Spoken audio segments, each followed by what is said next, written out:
Boa tarde, Diego Moser, dia 25/7/2024. Hoje, na aula de hoje, vamos falar sobre pivolinha. Bom, acho que a gente vai conversando sobre pivolinha, alguns casos aqui que a gente Isso. pode, pode ver aqui no...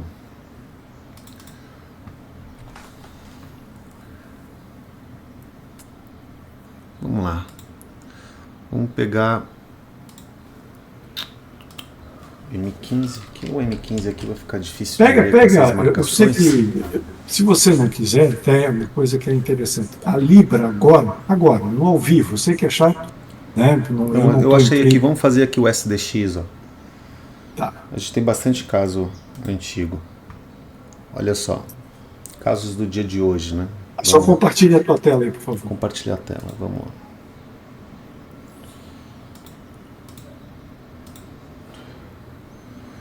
Pronto, a tela está compartilhada. Ok. O dólar na semana, né? Vamos fazer o dólar na semana. O pivolinha ele é assim, ó, Getúlio. Eu vou ter, a partir de um ABC, eu posso liberar uma linha de tendência, igual dentro do método mesmo.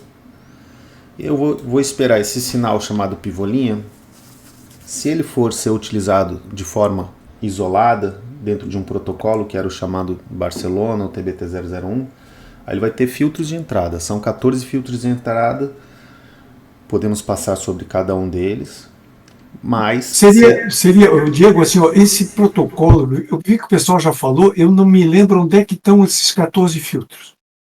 tá, mas aí tu tem que entender o seguinte, os 14 filtros foram desenvolvidos há muitos anos atrás, porque a pessoa que fosse operar isso não entenderia sobre topos e fundos, sobre Certo. localização, sobre mais nada. Então colocaria filtros para proteger essa pessoa de ficar fazendo trades em contextos ruins, né?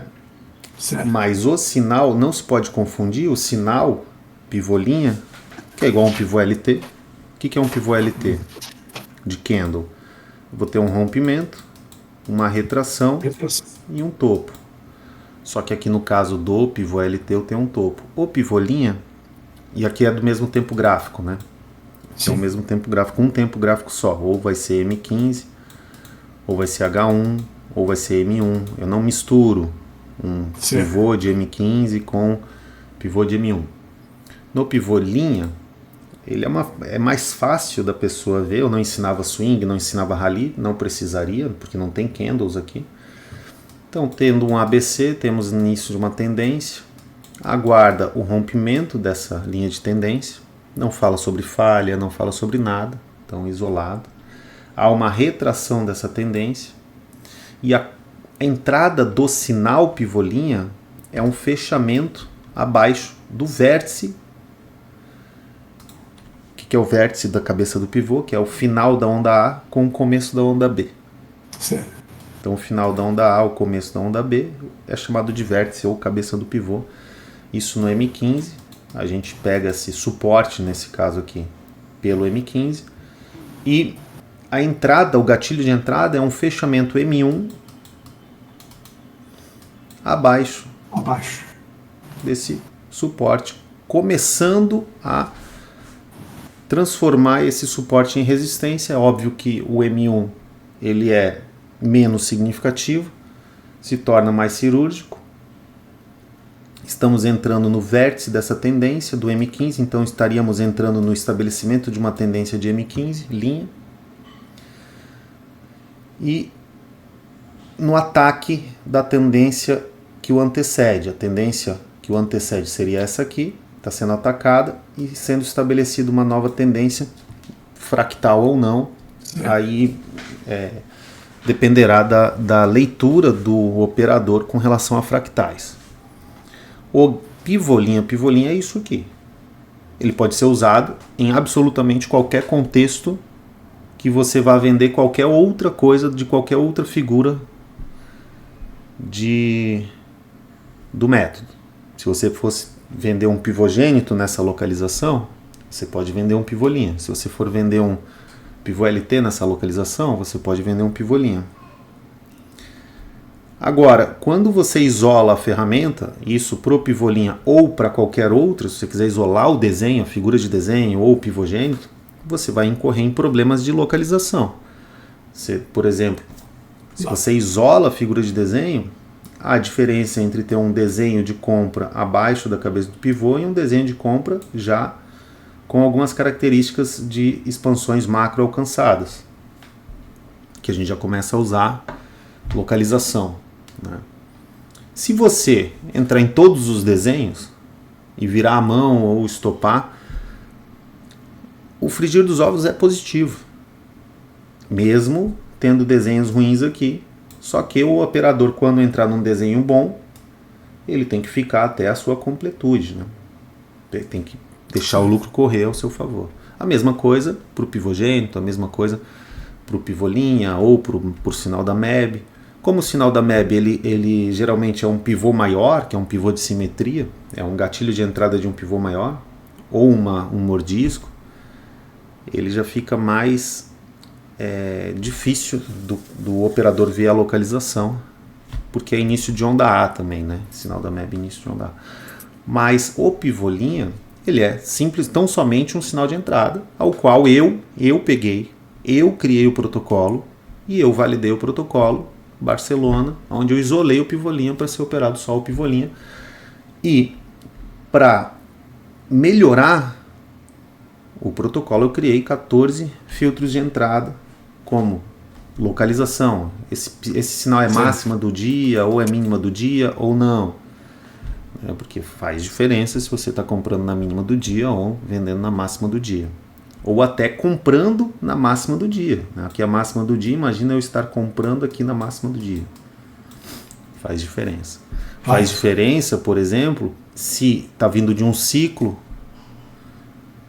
completo, seria um A, B, C, 4, 5. Tem uma LT de baixa, aí um A, B, C, 4, 5. Agora eu libero uma LT de alta. Que foi colocado isso aí como filtro para qualificar essa LT aqui vinda de um ciclo anterior, para evitar que o aluno simplesmente entrasse em operações de meio de caminho, porque ele não ia ter notícias de localização, ele traçar uma linha aqui, e essa linha aqui é fractal, isso aqui obviamente é fractal disso tudo, e ele querer dizer que ele está atacando essa tendência toda aqui, quando não está. Então, tentando resolver um problema ali para que o operador operasse imediatamente, sem precisar de qualquer ajuste comportamental, usando a própria técnica para ajuste comportamental, foi desenvolvida essa técnica. O problema é que o operador ele não chega pronto para virar a mão. Ele tende, um dos problemas do operador inicial é fugir. Isso é problema comportamental padronizado para todos. Fugir da perda. Até com um certo estudo, a gente vê a pessoa ela querendo proteger o capital inicial. É o tal do não vou mais perder. Né? Isso é um gatilho emocional. É tipo, o cara, fiz um investimento e nesse investimento eu não saio mais perdendo. Ele se sente bem em não saindo mais perdendo, porque no fundo, o peso de ele ainda não entendeu que perder é custo operacional. Dentro de uma amostragem. Quando ele quer se proteger ao máximo daquela operação, de tipo, vou fazer uma tese de investimento e nesse investimento eu já não saio mais perdendo. Ele tem pouca amostragem e ele depende de que aquela tese, aquele investimento necessariamente dê lucro para ele. Isso gera vários gatilhos problemáticos emocionais, que são daí revelados nas operações do dia com mais facilidade, do day trade, porque há mais operações, né?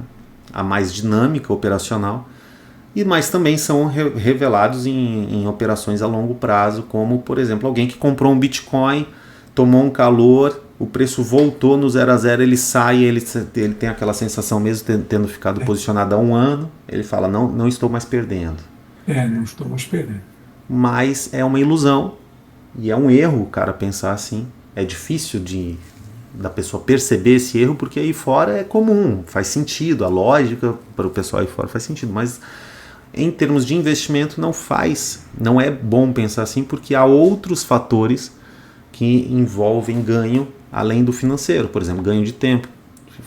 Você poderia ter investido esse dinheiro que foi investido no Bitcoin em alguma outra oportunidade, né? E teria usado esse tempo com esse dinheiro multiplicado para multiplicar teu capital em outra oportunidade que tivesse. Então tu acabou perdendo tempo, e tempo também é dinheiro. Você poderia ter comprado conhecimento, poderia ter feito inúmeras coisas com esse... há uma desvalorização do dinheiro com o tempo. Então, e geralmente quando o cara se protege desse, vou sair dessa operação e pelo menos não estou mais perdendo, ele acaba fazendo um mau negócio porque ele deixa de lucrar também. Quando ele pensa assim, pelo menos você não perdeu, né? Mas você deixou de ganhar, também é um erro. Porque se você ganhar 100 e perder 100, você fica com 0. Mas se você deixar de ganhar 100, você fica com 0. Então é o mesmo resultado. Então quando você deixa de pegar uma oportunidade boa, que daria 100, na verdade você deixou na mesa 100. Essa é a palavra certa. Você deixou de ganhar e você perdeu, na verdade, 100. Perdeu a oportunidade de pegar 100. Ou seria o mesmo resultado que alguém que pegou 100 e depois fez uma besteira e entregou 100. Então, são vários problemas comportamentais ali que o operador tem que enfrentar, e no começo ele vai ter dificuldade até de assumir que ele vai ter que enfrentar isso. Ele vai ter dificuldade de concordar que deixar de pegar 100 é a mesma coisa que perder 100 após ter pego 100. E ele vai achar que proteger a posição dele é mais importante do que uma amostragem maior, dando um lucro muito maior, mesmo que passando por pequenas perdas, e aí fugindo desse medo, assim, vencendo esse medo de perder. Qual é o problema de perder, sendo que na amostragem, o frigir dos ovos você está positivo? Isso chama-se custo operacional. Ainda mais num investimento financeiro, onde você não tem que investir em colaborador, não tem que investir em estrutura física, aluguel, deslocamento, vestuário. O investimento para se operar no mercado financeiro é muito baixo. Você não tem que mensalmente pagar um aluguel ou alocar um imóvel ou pagar uma mensalidade. Então, o custo operacional de um stop deve ser visto como pagar uma conta de luz, pagar uma multa que a empresa tomou porque estava lá fazendo algo e errou, e aí não precisar, né, esquecer um alvará, sei lá, mas aí pagou a multa e pronto, segue, vida que segue. Aí aprende, não toma mais aquele stop e vai aprendendo a gerir esse negócio. Como o operador ele chega para operar achando que ele primeiro, muito merecedor de simplesmente fazer dinheiro fácil. Ele quer dinheiro fácil no mercado e ele não aceita perder. Isso está muito bem catalogado no Behavioral Finance, e isso é a grande causa. A fuga dessa perda e tentar proteger um capital que ele não deveria estar arriscando para começo de conversa. Por isso que ele quer proteger ao máximo esse capital. Ele está lá, ele tem... Eu já tive alunos que moravam com os pais e era início de vida, alunos jovens, e operavam bem, mas 100% do capital do patrimônio desses alunos estavam no mercado. Não era muito dinheiro, mas o cara tinha lá 5, 7 mil dólares, era tudo que ele tinha, e tudo que ele tinha estava no mercado. Às vezes advindo da venda de um carro, ou pegou uma poupança que ele tinha. Tudo bem, se ele perdesse esse dinheiro, ele não ia passar fome, ele ainda morava com os pais e tal, mas o cara ele tem anseios psicológicos que ele quer sair e parar de morar com os pais dele. Ele quer ir para o lugar dele, quer ir para um lugar respeitado, né? O homem vai querer ser respeitado. E ele está estando com 100% do capital operacional, 100% do patrimônio dele como capital operacional, não tem como eu acreditar, eu não consigo acreditar, que se ele perder esse capital, ele não vai sentir o baque emocional. Então ele não deveria estar com 100% do capital dele. Aí o problema não é a técnica, não é nada, o problema é pouco capital. E aí ele precisa entender que ele tem que fazer outros negócios, trabalhar, vender o tempo dele. Quem tem pouco capital tem muito tempo, geralmente. Então você faz uma troca do seu tempo por capital de outra pessoa, em algum serviço, alguma coisa assim, para poder angariar capital livre de risco de ruína, né? Mas é muito difícil o iniciante me escutar nisso, porque ele está naquela ânsia, aquela ansiedade de resolver a vida dele logo, e ele acha que se ele multiplicar umas 2, 3 vezes o capital já resolve o problema, e o problema sempre é na cabeça dele que ele está operando pequeno, que se ele estivesse operando maior, teria feito mais dinheiro, teria motivação para acordar, né? Porque o lote é muito pequeno, ele não vai ter motivação para acordar na cabeça dele, né? Então é uma falta de controle e adestramento comportamental, emocional, e de entender que basta que ele aprenda a pegar os pips e a vida financeira dele está resolvida num prazo muito curto, assim dizer, com relação a qualquer outra profissão. Uma vez que ele aprender a pegar os pips, ele, mesmo que tenha que trabalhar fora em outras coisas, a roda gira, né? O tempo começa a correr a favor dele porque ele aprendeu a multiplicar esse capital, e não precisa de muito capital para começar. Só que ele acha que precisa de muito. Então ele vinha com essa ganância, vinha com esses e outros problemas emocionais.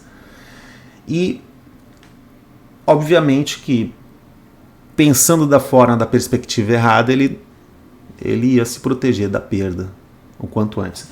Adiciona aí alguns outros problemas, que o cara não tem muito dinheiro, sabe que outras pessoas têm mais dinheiro que ele, e aí começa uma competição ridícula, besta, leviana, e aí ele simplesmente começa a sair do gerenciamento. Eu vi isso inúmeras vezes. Ele sai do gerenciamento e começa a operar em G70. Teve caso de gente que operava em G30 e G100 para baixo. Então assim, cara, não tem como você acionar um stop com G100, porque se o teu stop for 40, 30, 40 pips, você está perdendo 40% da sua conta.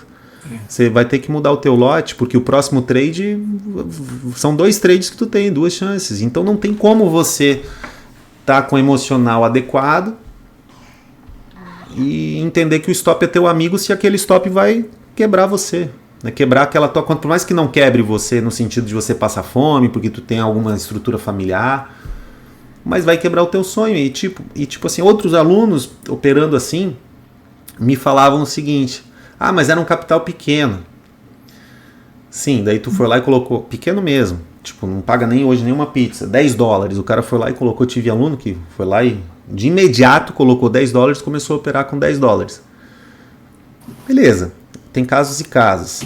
Eu recomendo o cara ir primeiro para a conta de simulação. Mas aí o cara, argumentando comigo, ele falava assim: eu vou para os $10. Ele não entende as nuances comportamentais, ele não consegue enxergar, ele está numa perspectiva muito aquém do que ele poderia ver, né? E aí ele ia operar $10. Só que daí o que acontece? $10 é pouco dinheiro. O cara que já não consegue passar pelo período de trial, de conta de simulação, para provar para ele mesmo que ele é um coletador de pips, e ele vai direto para a conta real, mesmo que pequena, esse cara ele vai quebrar essa conta. Não é porque a conta real é mais difícil, é mais fácil, é tudo igual. Pegar pip pode ser tão difícil ou tão fácil, dependendo do teu nível de preparo, né? Se você sabe pegar pip, você vai saber pegar numa conta demo ou numa conta real. Você vai operar as duas da mesma forma, e se você sabe fazer, você vai fazer nas duas, porque você entende, para saber fazer, você entende que o mercado ele é impessoal. Então ele não está ligando se você está entrando com 10 lotes ou em conta de simulação. Tem muitas coisas envolvidas, por exemplo, rotina, o cara tem que estar ali na hora do sinal, e você tem percebido isso. É muito fácil o cara falar, eu teria entrado aqui, mas ele não estava lá dormindo.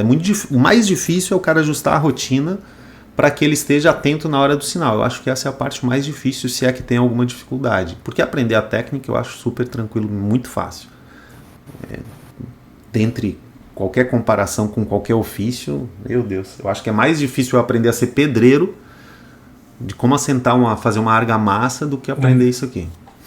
Ou aprender contabilidade, ou aprender lei ali para, sei lá, é muito mais difícil. Mas ajustar a rotina dele é complicado. E como tá numa conta de simulação, ele tende a não valorizar e tal, e aí não acorda direito, e ele nunca consegue provar, e ele acha que daí a solução é ir direto para a conta real, mesmo que pequena, com uma continha pequena. Só que o que acontece? Como ele não teve ainda esse ajuste do gap entre análise e performance, uma coisa é o cara analisar, outra é ele performar, porque ele precisa fazer, é um axioma, ele precisa fazer o que deve ser feito rápido o suficiente, porque se ele souber o que fazer, mas não fizer no tempo certo, ele perde dinheiro do mesmo jeito. E aí ele precisa fazer esses pequenos ajustes, não é algo assim tão complicado. Complicado é ele entender que tem que fazer, é a humildade, ter a humildade de fazer. Eu preciso fazer esses ajustes, vou fazer, vou lidar com seriedade desde o começo, com a seriedade como se eu estivesse operando milhões. Essa é a seriedade, né? Porque de fato é. Cada PIP conquistado hoje, ele vale milhões no longo prazo, quando você aprender a conquistar PIPs. E aí, o que acontecia? Já aconteceu, né? O aluno vai lá e opera lá $10, às vezes $30, que não é nada, é uma pizza, né? E o raciocínio dele, não, mas eu estou arriscando só uma pizza, beleza. Mas você está arriscando uma pizza ali que você deixou de comer essa pizza com a tua esposa. E aí ele vai lá e quebra. E geralmente, se o cara é recém-casado, ele já é apertado, né? Como foi o caso de alguns desses exemplos, desse específico. O cara já é recém-casado, apertado, foi lá, aí pagou um curso que a esposa já achava caro. Na época eu cobrava $2.500, então a esposa já achava caro, porque, poxa, com $2.500 eu posso viajar, né? Sim. A gente pode fazer uma boa viagem, tu vai comprar um curso, então já está caro. E isso já é um problema também, porque se eu estou me propondo a te ensinar a fazer, vamos lá, vamos colocar em números, eu estou te propondo a te ensinar a fazer R$100 mil por mês em um período que vai crescendo entre 1.000, 2.000, 10.000, 50 mil, chegando no auge de 100 mil, sei lá, para os próximos 10 anos, 5 anos, você vai ter um salário muito acima da média, de 50 a 100 mil, ou seja, valeu a pena o investimento. Não estou nem falando de ser milionário, estou falando de ser classe média ali, 100 mil, 50 mil. Salário maior do que juiz, por exemplo, um pouquinho ali se equiparando, que é tudo classe média. Quanto que valeria isso, né? Então, R$10 mil, você cobrar R$10 mil para te ensinar isso em um local que você jamais não aprenderia esse conceito em nenhum outro local, pô, tá barato. Mas o cara já chega querendo aprender a fazer 100 mil, mas ele está disposto a pagar R$300 para ele aprender a fazer 100 mil por mês. Então ele já tá vendo?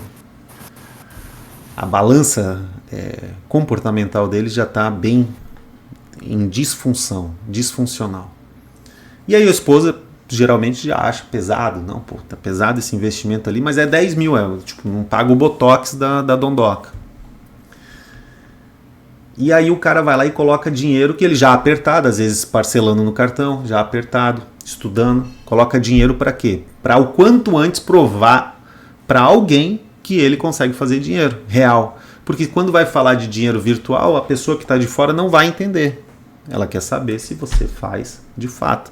Ela vai entender se você está passando por um período de aprendizado na medicina, no direito, um estágio gratuito obrigatório, mas ela não vai entender de você acordar cedo para pegar PIP virtual. A pessoa não vai entender. A pessoa que não é operadora. Né? Porque ela também tem as disfunções cognitivas dela com relação a isso. Né? E aí, quando toma-se a decisão de, vou colocar $10, e aí, em cima dessa decisão ainda, por ser pouco o valor do PIP, né? $30, o PIP em G300 vira 10 centavos. Fica 10 centavos o PIP. Então, quando se pega 100 PIPs a 10 centavos o PIP, são $10. Mas se pega $10 tu não faz nada com isso. Mas se tu pega 100 pips a $10 o pip, são $1.000. Pô, com $1.000 por trade, dá para você buscar trades de 100 pips, tranquilo. Você já, consegue ter um salário até às vezes maior do que o cara que precisa parcelar. Se o cara precisa parcelar R$10.000, ele não deve ganhar R$10.000, né? Então, ele deve ganhar menos. Então, os $1.000 por trade é provavelmente maior do que o salário que ele tem. Então, já começa a enfrentar termostato financeiro. Mas daí ele vai lá para os $10, para os 10 centavos o pip, e ele começa a pensar o seguinte, cara, é pouco dinheiro que eu estou arriscando, e ele entra no gambling, né? Ele sai do gerenciamento. E, eventualmente, ele vai quebrar essa conta. Então, inúmeros casos de pessoas que colocaram pouco dinheiro e fizeram lá $30 virar $3.000. Qual é o problema disso? Muito alavancado. Quando ele chega nos $3.000, ele percebe que $3.000 também não resolveu a vida dele. Correto? Correto. E aí ele tem a brilhante ideia, ele jurava que se ele tivesse nos $3.000 ele ia parar. É igual o drogado, ele se tornou um drogado. Que é lá que vai dar só mais uma, só mais uma. E aí ele pega mais uma porque ele pensa assim, puxa, se eu fiz $30 virar 3.000. Se eu fizer 3.000 virar 300.000, minha vida está resolvida, né? Ele continua nessa loucura dessa alavancagem e uma hora vai vir o stop. Por quê? Porque ele não é perfeito. Nem a técnica é perfeita. Mas mesmo que a técnica fosse perfeita, porque o operador não é perfeito, o erro é inevitável. Então, para isso que existe gerenciamento. Então o cara começa a ter uma relação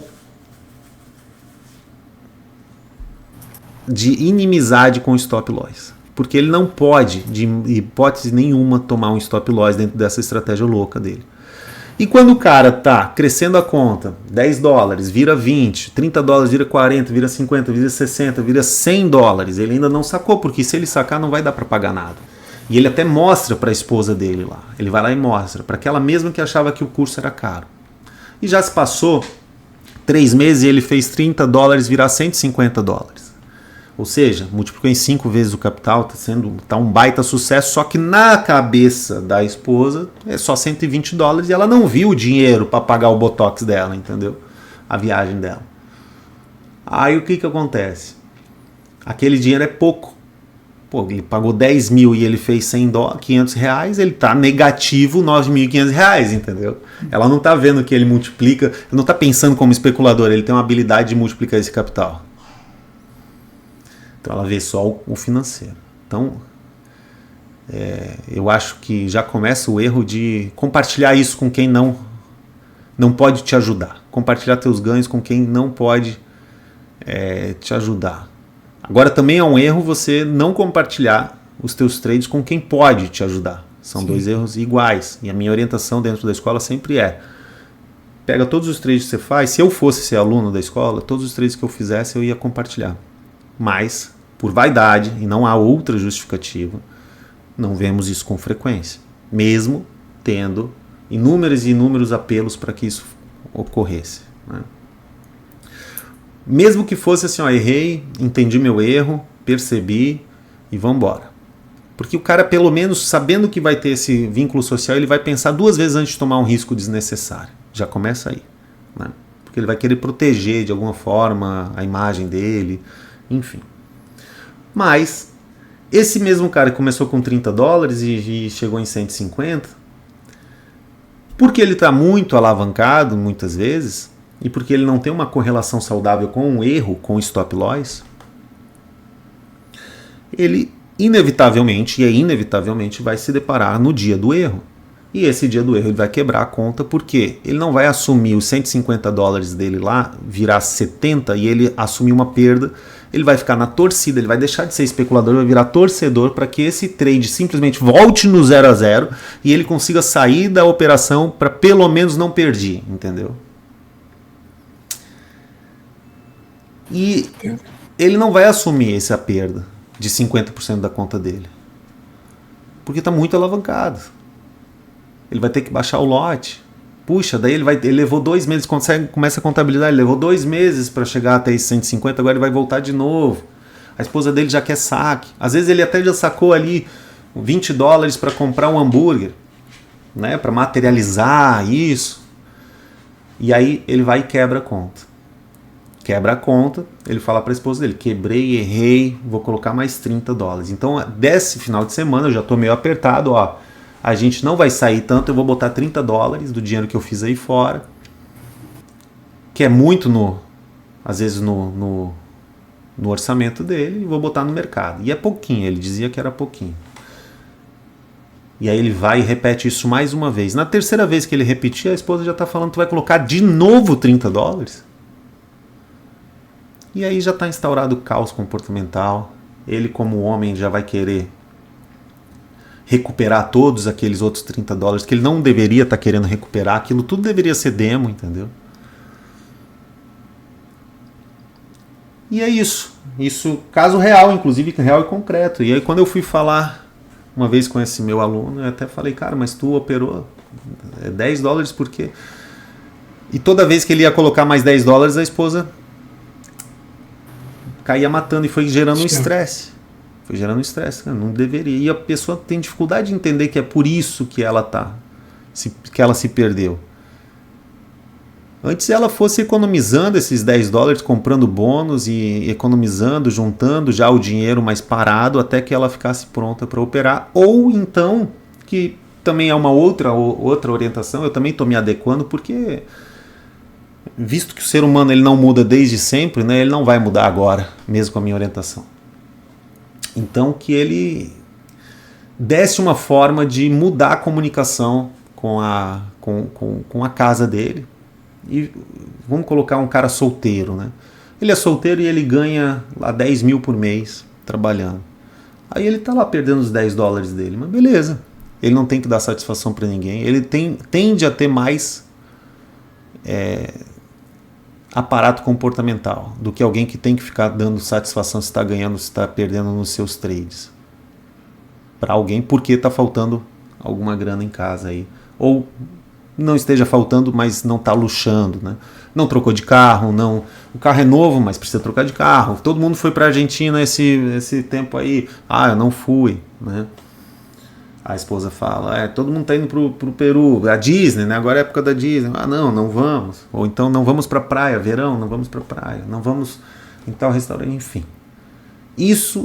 Essas relações humanas são as causas dos problemas inúmeros que tem, comportamentais. Não são técnicos.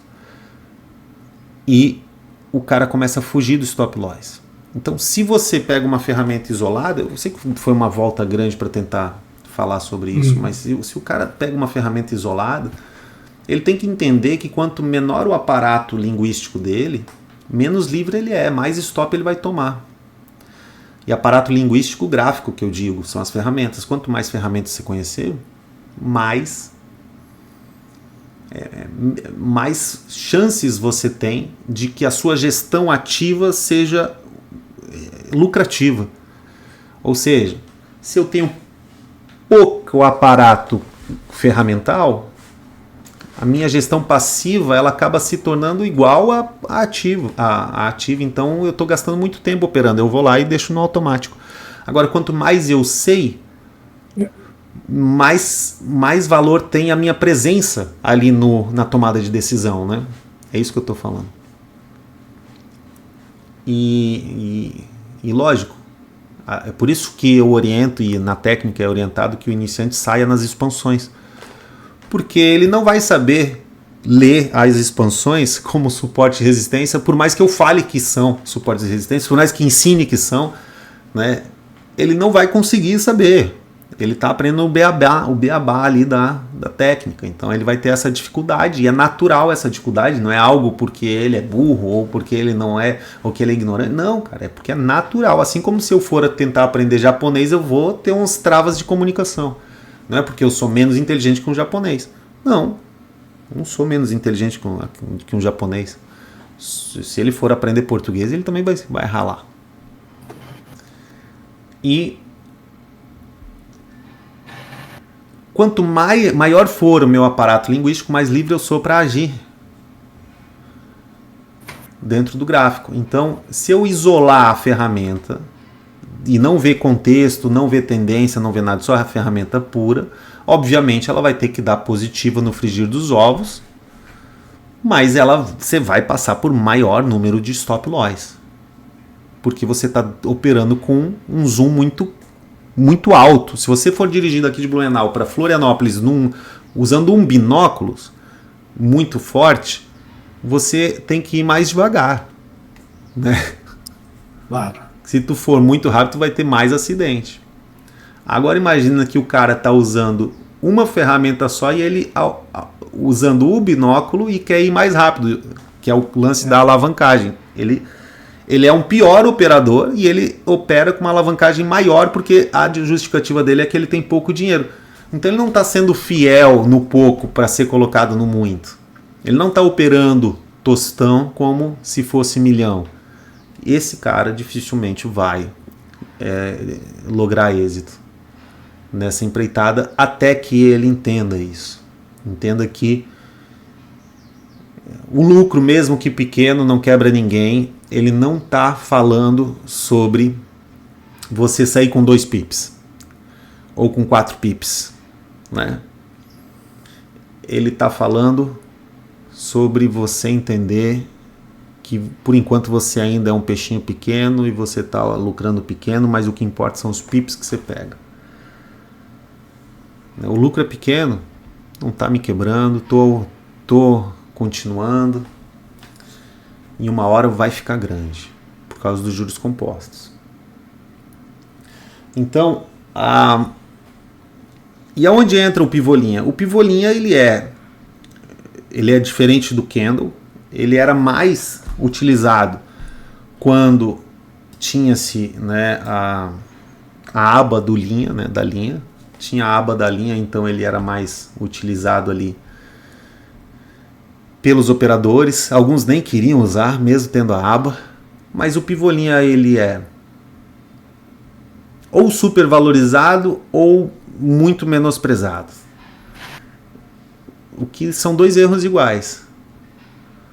2 lados da moeda do mesmo erro.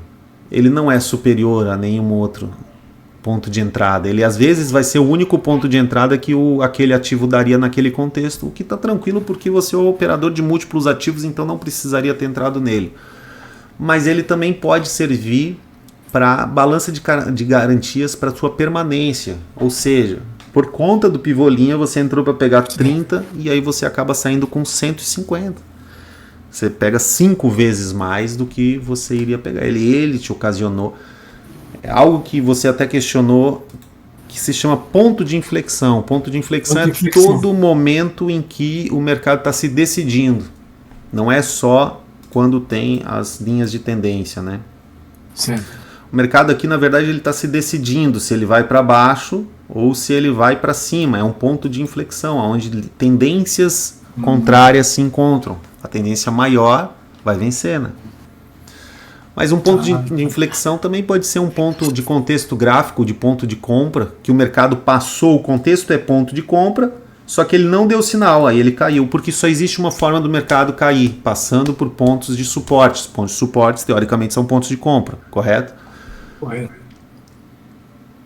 Então ele tem que chegar naquele ponto de compra, ele tem que dar o sinal da compra com todos os ajustes de filtros para você comprar. Não basta só chegar lá. O nome disso a gente chama de ponto de inflexão. Se você tiver em gestão passiva e o mercado passar por pontos de compra e você está vendido, você nem vai ver. Mas se você tiver em gestão ativa e não saber ler contexto e sinal, você provavelmente pode meter o pé pelas mãos e trocar uma venda por uma compra e o mercado continua caindo e você perdeu os pips que você tinha só porque você quis desenhar o gráfico ou acertar o fio-fó da mosca, que não existe, né? É uma ilusão o cara tentar acertar o último, pegar o primeiro e o último centavo do mercado. Ele quer acertar máximo, ele quer ser o melhor ali do gráfico, né? Ele quer ganhar um pouquinho a mais, né? E aí esses pontos de inflexão por viés emocional, o cara entra sem sinal. Ou então um ponto que o cara também pode se proteger, ele fala assim, cara, já tô com 70 pips, parou num ponto de inflexão, parou horas ali, eu saí, me protegi, tranquilo, né? 70 pips, Porque o processo de aprendizado do especulador, eu acredito que ele seja eterno. Talvez não eterno se a gente vivesse eternamente, né? Uma hora a gente ia ser máquinas mesmo. Mas ele é constante. Eu aprendo até hoje. Aprendo até hoje sobre o mercado e sobre as pessoas. E o fato de ensinar isso aqui me ajuda muito, né? Às vezes me questionam, por que o Diego faz isso, por que o Diego faz aquilo, né? As pessoas têm uma visão muito limitada do que é a vida e do que se deve ser feito na vida. Mas um dos motivos, não é o principal, mas um dos motivos é que eu me torno um operador melhor sim quando eu estou, por exemplo, contigo aqui, Getúlio, discorrendo e tentando organizar os motivos comportamentais das dificuldades do iniciante, do faixa branca, porque mesmo eu sendo faixa preta, a faixa não interessa, o que interessa é a performance. Então eu posso hoje ter operado como faixa branca, eu posso ter operado como faixa preta. Como que eu faço para evitar que eu opere como faixa branca e eu mantenha me operando como faixa preta? Eu preciso entender quem é o faixa branca. É a engenharia reversa. A hora que eu entendo as dificuldades que você passa, as quais eu já passei, eu consigo mapear um plano para que eu não volte a ter essas mesmas dificuldades como padrão. É uma quebra de paradigma. Então, quando eu te ajudo a subir a montanha, eu também subo a montanha. Certo. Não é só o financeiro, que também me ajuda a ter mais capital de risco para eu subir a montanha financeira, mas a montanha do conhecimento também, né? E à medida que eu consigo simplificar os processos, ainda mais, mesmo que seja só um pouquinho, eu subo a montanha também. Porque acredito muito naquela frase lá que a simplicidade é o último grau de sofisticação. E eu tenho tanto ainda para simplificar nesses processos. Ele já está bem simples comparado ao que eu gostaria, ao que eu queria almejar. Eu comparo muito com o jiu-jitsu, né? Jiu-jitsu, karatê. O jiu-jitsu, hoje eu tenho um jiu-jitsu muito superior à minha proposta inicial quando eu fui aprender jiu-jitsu para melhorar meu karatê. Então eu estou satisfeito, só que eu simplifiquei os processos que para mim eram complexos em algum momento. Usei princípios da biomecânica, da educação física, da própria arte marcial de jiu-jitsu, do karatê. Aprendi com grandes mestres, com grandes colegas de tatame. Mas eu tenho muito para simplificar ainda, né? Há arestas ali a aparar, a melhorar a eficiência, a eficácia. Só que o jiu-jitsu, para mim, ele não precisa me dar dinheiro. Então eu posso parar lá no jiu-jitsu hoje à noite, tem aula gratuita de jiu-jitsu lá comigo, e eu posso estudar um movimento que não vai me ser útil naquela semana, porque eu não vou competir mais, eu não tenho uma competição para ser feita no sábado. Então eu posso estudar um movimento novo e tentar e errar esse movimento e não dar certo e eu ser finalizado, entendeu? No mercado financeiro, infelizmente, nós não temos essa prerrogativa de poder perder dinheiro, que seria o correto, concorda? Imagina uma situação, ela não existe, ela é ilusória. Mas e se fosse, se Deus quiser, cara, com o processo de ensino com a minha filha, com a Manu, vai ser dessa forma. Ela vai poder operar e vai poder perder dinheiro, entendeu? Como um processo ali de ensino-aprendizado, como se faz uma faculdade. O que é uma faculdade se não perder dinheiro? O pagar a faculdade, né? O pagar a mensalidade. Imagina, Getúlio, se você pegasse essa técnica, hoje você tem um conhecimento bom, e você colocasse ali, livre de risco. Eu não vou colocar 10 mil, que é o valor médio aí de uma faculdade de medicina, mas vou colocar 3 mil, que é uma faculdade mediana, não é todo de 5, nada. 3 mil reais por mês. 3 mil reais por mês para você poder operar. Perdeu esse dinheiro, no próximo mês você coloca mais 3 mil. Perdeu esse dinheiro, mais 3 mil. Como se fosse uma faculdade, você tem uma média de 5 anos ali para resolver isso, entendeu? Você está operando dentro, está aprendendo, ou perde, ou ganha, ou aprende. Aí no quarto mês você já não perdeu. Aí você não coloca os 3 mil, você coloca os 3 mil numa poupança. No quinto mês você não perdeu, 3 mil numa poupança. No sexto mês você fez 3 mil virar 5 mil, coloca numa poupança. Em algum momento, daí você ficou arrogante porque esses 3 mil viraram 10 e aí você sacou até o dinheiro e depois quebrou, porque você parou de fazer o que deveria ser feito. Aí você tem na tua poupança já lá, em algum momento, sei lá, 30 mil. Você pega 3 mil e coloca. Né? Cara, eu acredito que em 2 anos o cara ia ser um exímio operador. Assim, ó, rico. Ia aprender a ficar rico. Porque ele ia entender o processo como um todo. Só que para isso precisaria de tempo. Não dá para, dependendo da idade que o cara quer aprender, ou dependendo do momento da vida, não é todo mundo que tem 13 anos, 15 anos, que está com 15 anos de idade e tem 5 anos para aprender e ainda vai ter 20 anos e vai ter essa... né? Sim, esse tempo enorme pela frente. Isso, mas da mesma forma, né, se eu quisesse aprender medicina hoje, era possível, mas eu ia ralar muito mais do que aprender a ser trader. A faculdade aqui do lado, poderia passar e ir ali para aprender e fazer, mas a minha vida ia virar um inferno por 10 anos, correto? E não só medicina, fosse engenharia, ia virar um inferno também. Mas é muito diferente de quem tem 15 anos. Só que o mercado tá cagando, desculpa a palavra, ele tá cagando para justiça ou se é igual para todo mundo. O mercado é a realidade. Vai ser mais fácil para alguns. Espero que seja mais fácil para Manuela aprender do que foi para mim e do que vai ser para vocês. Sim. Né? Eu espero e eu quero dar isso para ela. Quero dar essa habilidade para que ela negocie um mercado que vai sempre existir.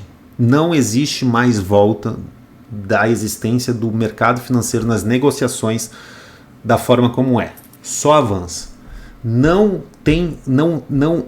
Assim como falava-se que o universo estava em expansão, o mercado financeiro está em constante expansão. JP Morgan falava isso na década de 70, falou assim, não tem mais volta, ele vai englobar tudo. Tudo. Estava conversando com o Davi, colega que treina comigo, musculação, meu amigo, e aí ele tem uma empresa. Eu falei, Davi, um dia a sua empresa, ele está abrindo um aplicativo e tal de carro, a ideia dele é genial e já está bem avançada, gastou quase 100 mil reais só na desenvolver o aplicativo. É um leilão de carros, genial, muito boa. No futuro, a solução dele hoje é ter equity, é depender menos dele. E ele vai angariar investidores através do mercado financeiro. É a solução. Porque daí ele não precisa almoçar com o amigo dele para convencer o amigo dele a botar dinheiro no negócio dele. Não. Ele tem várias esferas de comunicação, de marketing, de venda do produto, o produto de melhorar, que vai precisar de dinheiro. E aí isso é o mercado financeiro, angariar parceiros de negócio, que vão ter parte do teu negócio. E se ele botar para vender mais ações do que né, se ele ficar com menos do que 50% das ações, ele vai perdendo o poder de mandar na empresa. E não é legal que uma só pessoa mande muito na empresa. Eu não investiria muito numa empresa que uma pessoa manda só ela. E se der uma louca nessa pessoa? E se essa pessoa morrer e o herdeiro dessa pessoa ficar com a empresa e for ruim? É muito melhor uma empresa já pulverizada, onde tem um CEO que já não é um cara que sabe o que está fazendo, não é muito familiar. A empresa evolui. E no caso desse meu amigo, o filho dele tem autismo sério, né? Ele tem, inclusive, problema de audição, problema de fala. O dele é de verdade, assim, é uma pessoa que vai viver às custas ou do governo ou da herança, quando o meu amigo faltar, pro resto da vida. E eu falei para ele, cara, a grande solução tua é justamente tu levar a tua empresa pro mercado financeiro e dar isso de herança para ele, de tal forma que seja pulverizado. Ele é grande acionista da empresa, mas tem tanta gente investindo que tem uma borda de diretoria, um CEO e tal, e ele só vai obter os dividendos dessa parada. É o futuro. O mercado não tem volta. Ele só vai abordar, vai abranger todo mundo. Começou com a internet banda larga alcançando todo mundo e depois vai pegar ainda os remanescentes. Daqui a pouco não tem mais, cara, não tem. É tudo online e a tecnologia facilita isso, né? E tá vindo uma geração nova, com mais facilidade ainda com o online do que nós tivemos, né? Eu tenho uma dificuldade ainda, só que a minha geração e a tua, Getúlio, Tá indo embora. A hora que a gente for embora, essas novas gerações vão ter dificuldade zero de programação, zero de, né, de posicionamento online, zero de investimento através de aplicativos. Então a gente vê cada vez menos necessidade de assessores de investimento. As pessoas vão ter que aprender, não tem como correr. Estados Unidos, 50% da população lá é atuante no mercado financeiro. Lá a previdência deles, todo mundo é particular, mercado financeiro. Isso, e exato, aí tem a previdência. Eu estava falando da previdência ali do filho do meu amigo, mas a minha própria previdência é isso. Eu opero minha própria previdência, né? Negócios, a gente entender que o mercado financeiro aqui, isso aqui é um negócio online, mas é um tipo de negócio. Não nada mais é do que um tipo de negócio. Esse é o ponto. E aí, lá fora, tem menos amostragem, você faz negócios ruins com menos alavancagem e você não vê que esse negócio ruim é ruim imediatamente. Um dos pontos ruins de ser trader é que você vê imediatamente que o negócio é ruim. Mas um dos pontos bons é que você vê imediatamente que o negócio é ruim. Ou que o negócio que dessa forma, operar dessa forma, está dando errado. Ou que esse investimento deu errado, né? Você foi lá e comprou e caiu. Você aciona o stop loss, né?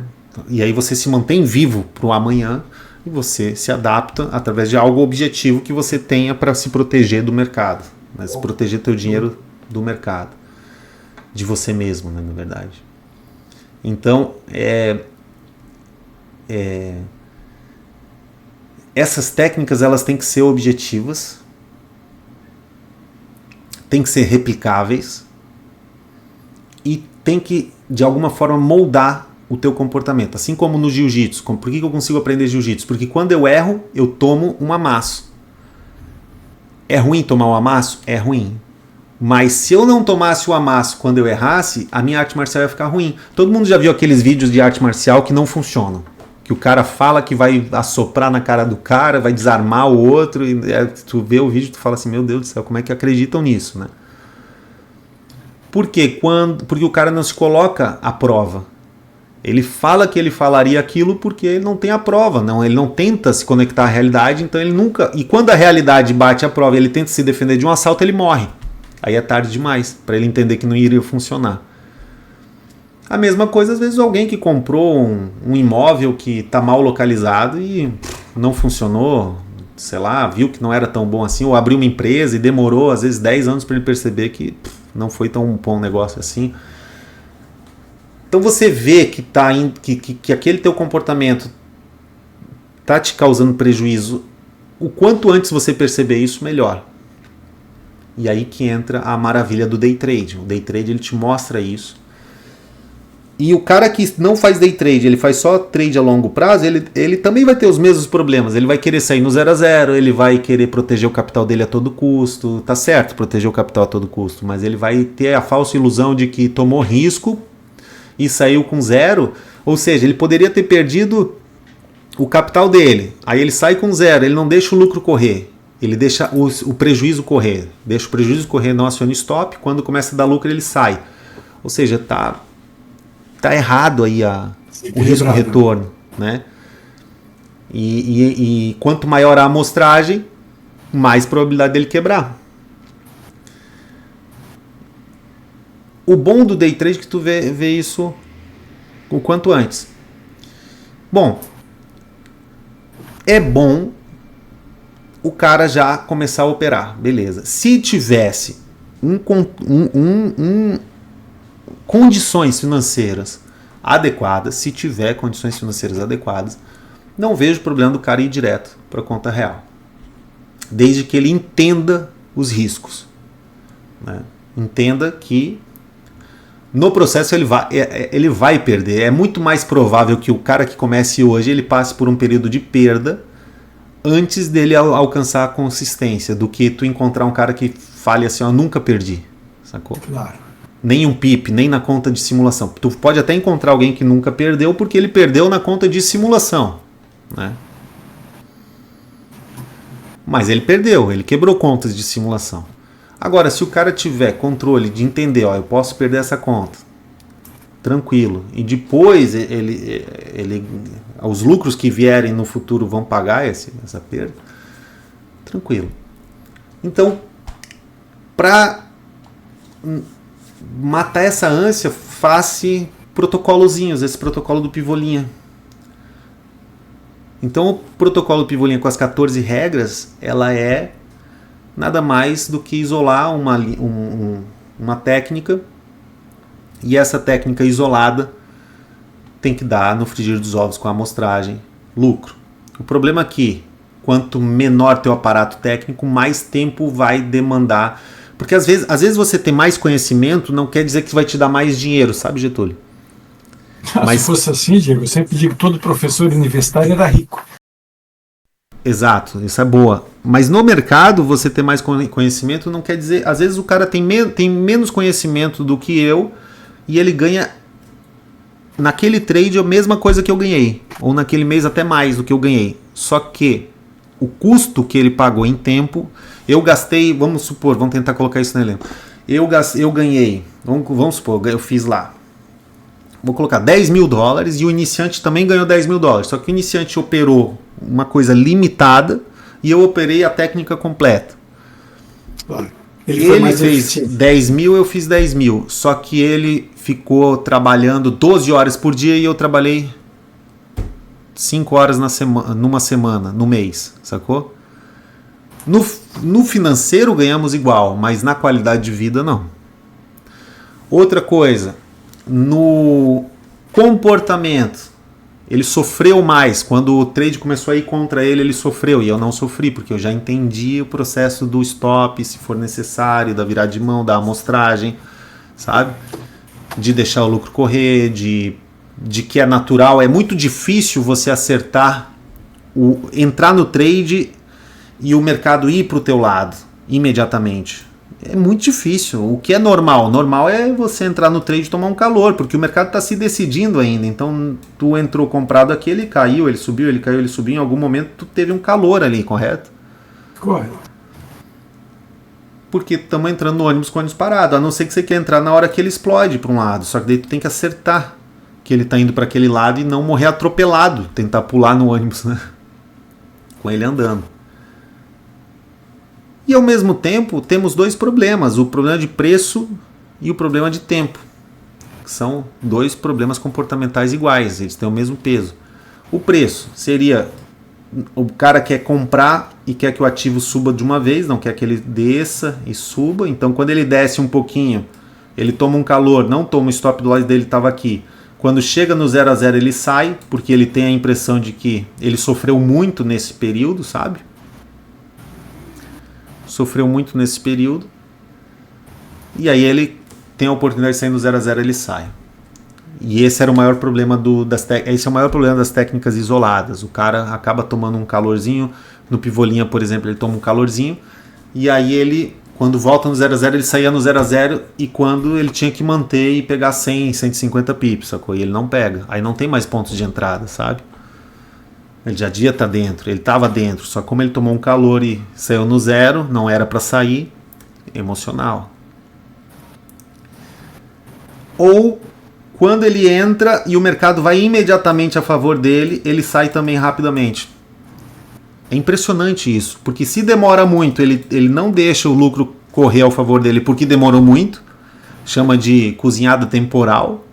E quando ele entra e vai de uma vez, ele não deixa o lucro correr porque foi abrupto o lucro, ele sai no susto. Então leva tempo para ele compreender isso, que ele vai ter um alvo, preço temporal, onde ele vai alcançar o alvo dele e a forma que esse preço chegou lá, mas ele não vai ter como saber quando. E quem vai decidir isso é o mercado, que é o cliente dele, é o chefe dele. Vai falar, olha, eu estou indo para lá, mas eu vou no meu tempo. E se eu quiser ir rápido, eu vou. E se eu quiser ir devagar, eu vou. E rápido e devagar é uma perspectiva. Porque, às vezes, em 2 dias o cara fez $10 mil. Mas na Matrix ele levaria um mês para fazer $10 mil. Né? E aí ele acha que demorou muito. Nossa, esse trade demorou 2 dias posicionado. Em gestão passiva, em meio ativa e meio passiva, só que ele fez $10 mil. Cara, foi pouco tempo. né? Só que na cabeça dele, ele tinha que fazer em minutos. Então são vários erros de percepção, e ele traz esse erro de percepção para o gráfico, e aí faz com que ele fuja do stop, fuja da perda o máximo possível, quebrando a conta uma hora, porque perder 100, se você ganhou 10.000% e no próximo trade você perdeu 100%, você perdeu tudo. Então tem que usar stop.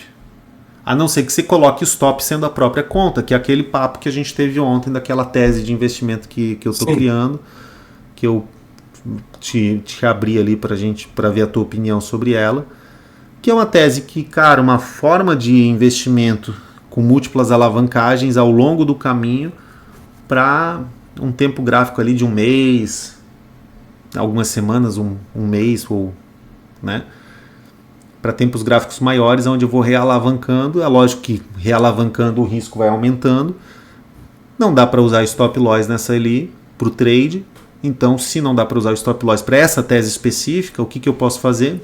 Colocar a própria conta como stop loss. Aí eu já limito o dinheiro que começa nessa conta, né? É um tiro, alguns tiros certos ali para você multiplicar exponencialmente o trade. Depois eu vou gravar um vídeo explicando como é que é essa tese aí. Se você tiver uma precisão, né? Mas o risco é a conta. Agora, mas isso é uma conta que eventualmente vai quebrar, porque tu vai errar um tiro ou outro.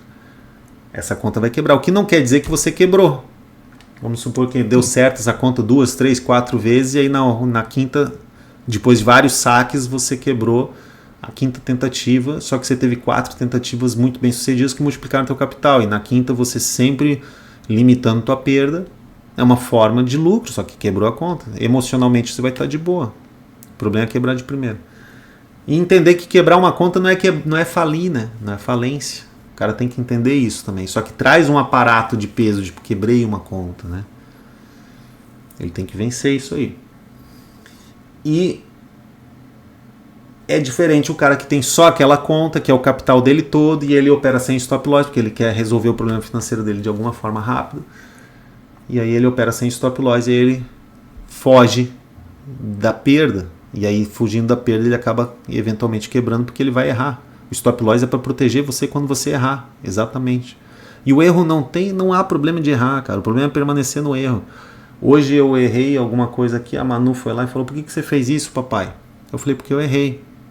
Você errou? Aí eu falei: eu errei. E não tem problema errar.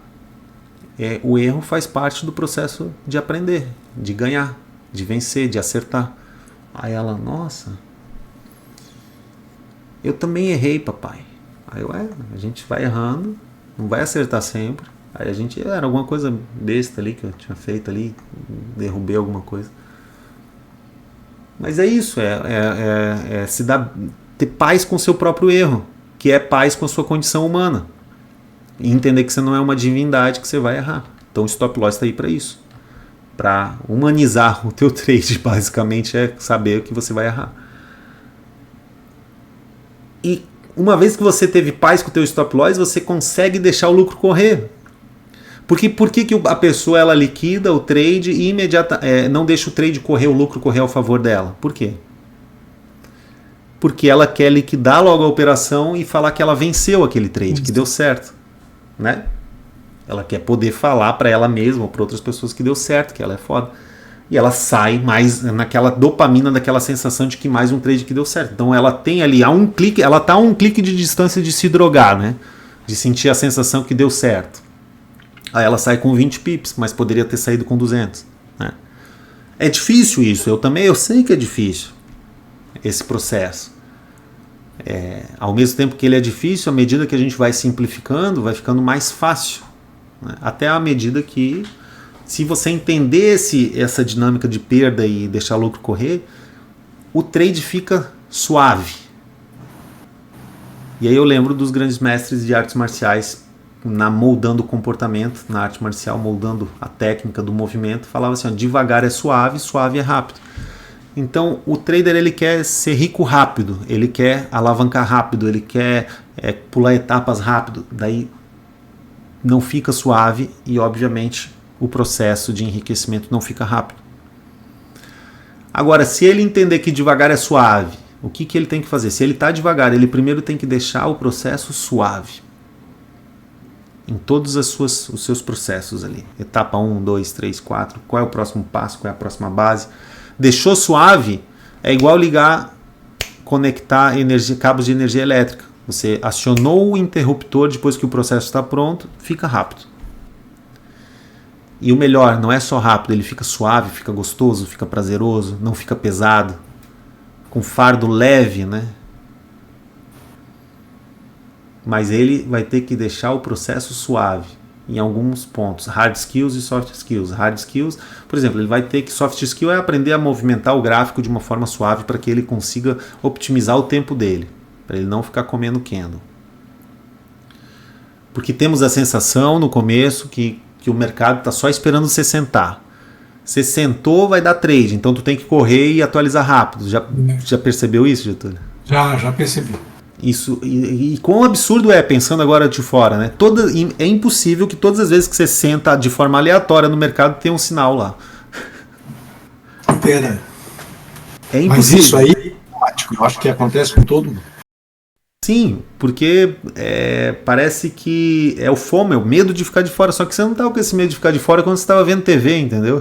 Aí você sentou no gráfico, tu não pode atualizar o gráfico, aí tu toma risco antes de fazer a leitura completa, da análise completa. Ou seja, você está sendo jogador. Isso me consumia bastante pipe uma fase do meu ensino-aprendizado.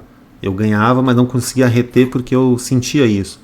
Aí o que eu coloquei de trava comportamental? Eu coloquei que eu só iria entrar no trade depois de atualizar o placar. Sacou? Naquela época.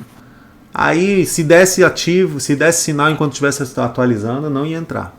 Aí, ou seja, eu tive que ficar rápido na atualização do placar. E depois, quando eu melhorei o processo, eu coloquei, posso entrar no trade desde que aquele ativo esteja completamente atualizado e depois, e por fora, eu olhei o placar. Ou se eu olhar um ativo isolado, como fosse o BRA 50, por exemplo, o índice brasileiro, aí eu posso entrar, mas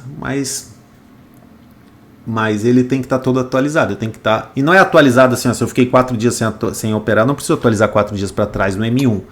Mas eu preciso atualizar 4 dias para trás no H1, pelo menos, no diário, são 4 candles.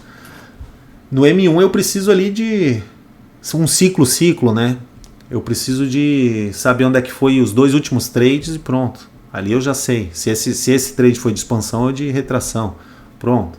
Só isso, 2 últimos trades e ver onde é que eu tô naquele outro ponto de compra ou de venda. Só isso. O pivô linha, ele facilita muito a linguagem, a contagem de ondas, né? Ele facilita muito, muito mesmo. Porque ele é simples, ele é objetivo, só que ele é um sinal. Ele é um sinal específico. Assim como o pivô LT, assim como o desenho, assim como o pivô gênito, assim como os outros. E ele pode ser operado aonde os outros podem ser operados. E ele pode ser operado isoladamente, assim como todos os outros podem. Obviamente, discorremos que se você for operar só ele isoladamente, você vai tomar mais stop. E vai se sentir mais perdido às vezes, se você olhar só ele. Porque é a técnica que ilumina o futuro do mercado. Então, se você viu esse vídeo até agora, escreva aí nos comentários: a técnica ilumina os próximos passos que o mercado vai dar. Os seus próximos passos no mercado. A técnica ilumina os teus próximos passos no mercado. E aí eu vou parar de gravar aqui, Getúlio, porque eu vou postar esse vídeo no YouTube. Acho que ficou legal essa reflexão. E aí, parando de gravar, daí a gente pega esse restinho de aula que tem e a gente vê a técnica aqui, passo a passo do pivô linha, e discorrem sobre isso. Tá bom? Tá ótimo, tá ótimo.